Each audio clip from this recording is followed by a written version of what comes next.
As a kid, I've always been afraid of the dark. The boogeyman creeping his way under my bed or sneaking into my closet, awaiting the perfect moment to terrify me to near death. I'm 28 now, and I'd say I've outgrown the childish fear of supernatural. Heck, I don't even believe in it. I'm a logical person. If I hear scratching under my bed, it's a rat problem.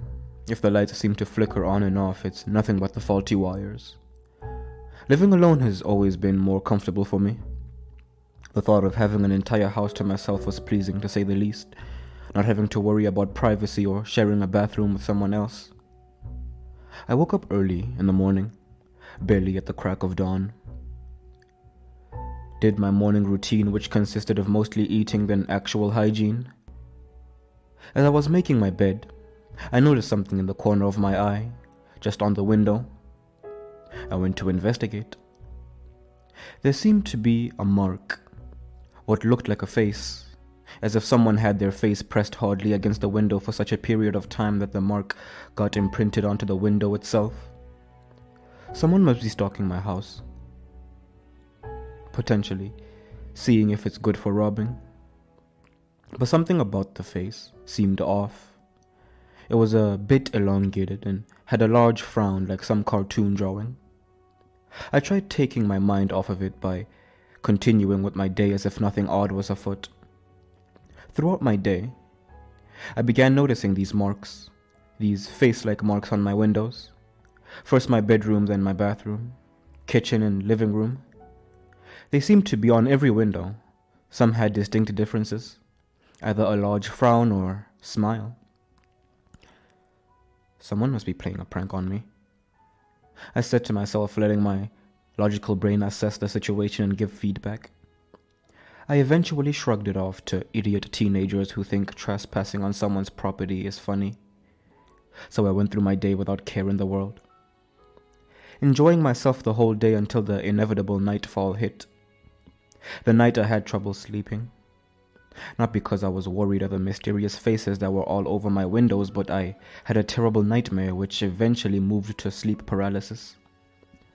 I was laying in my bed, in the dark, and across my room was a figure. Tall and thin in build. I couldn't make out a face, but I knew it was looking at me. I tried to scream, but nothing came out. I tried fighting my way out of bed, but not even a hair moved. The thing began moving towards me at a steady pace, which only brought more terror to the situation. It stopped just mere arm's reach of me. My heart was pounding and tears began rolling in my eyes.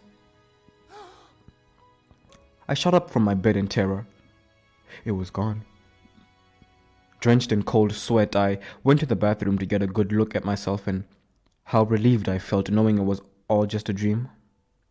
Nothing to be afraid of.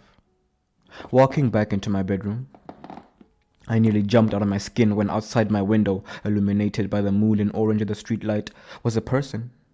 No, this was no person. It looked as if a 9-foot skeleton wrapped with thin layer of skin. Its face stretched, a ear-to-ear smile and eyes as dark as the night itself. We stood there, staring into each other's eyes. I felt as if the thing was digging into my very being, my soul, and looking for the perfect moment to rip everything in its grasp out of me. We stared even longer for what felt like 2 eternities of pure hell. Suddenly, I woke up from the hell I went through, and my eyes immediately fixed themselves onto the window where the thing had been. It was gone.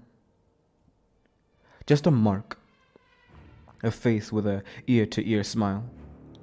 I wasted no time grabbing my phone and calling the police. I didn't know what I was going to tell them about what happened. I just needed to make sure I was safe. The cops arrived and investigated but found no signs of attempted break-in. No footprints. Nothing. And therefore the faces on the windows, they suspected I did that myself. Loneliness can drive anyone to madness.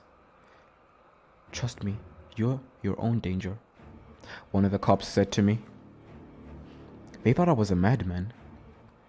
Crazy, and my solitude was wearing down my mind in a steady pace. But I know what I saw, and I know I'm not crazy. But maybe after all it was just another dream and I'm overreacting. I tried watching a movie to put my mind to ease, but I couldn't get that entire thought out of my mind. But eventually, sleep got the best of me and I passed out on my couch. I was jolted awake by the sound of a window breaking. It came from my bedroom. I ran to see the matter, and to my horror, the thing was halfway into my room with its legs outside and torso inside. It stared motionless, grinning from ear to ear, not moving a muscle. I screamed. "What do you want from me?" My voice trembling in fear as I tried to sound tough. I heard another window shatter, but this time it came from what should be my bathroom. I couldn't help but look. My door almost closed, with a small opening. Another one of these monsters peeked its head through the door. It stared at me motionless. I looked back to the window and I woke up in a hospital bed. The doctor said I had a heart attack and was lucky to be found just in time, but I also hit my head on a fall, causing a concussion. The doctor asked me if I remember anything that happened, and no, I didn't remember a single thing from days ago. It's as if I didn't exist. The doctor said my memory should be fine in a week or so, and not to worry. I got up from my hospital bed, my legs a bit numb, but I felt fine enough to walk a bit. I wanted to see my surroundings. It bothered me that I couldn't remember anything from days ago. It felt like a part of my life was just stolen from me. I eventually got over the feeling and walked to the window to see the scenery outside. And maybe it's hospital weird art, but there on the window was some mark. Kinda looked like a face.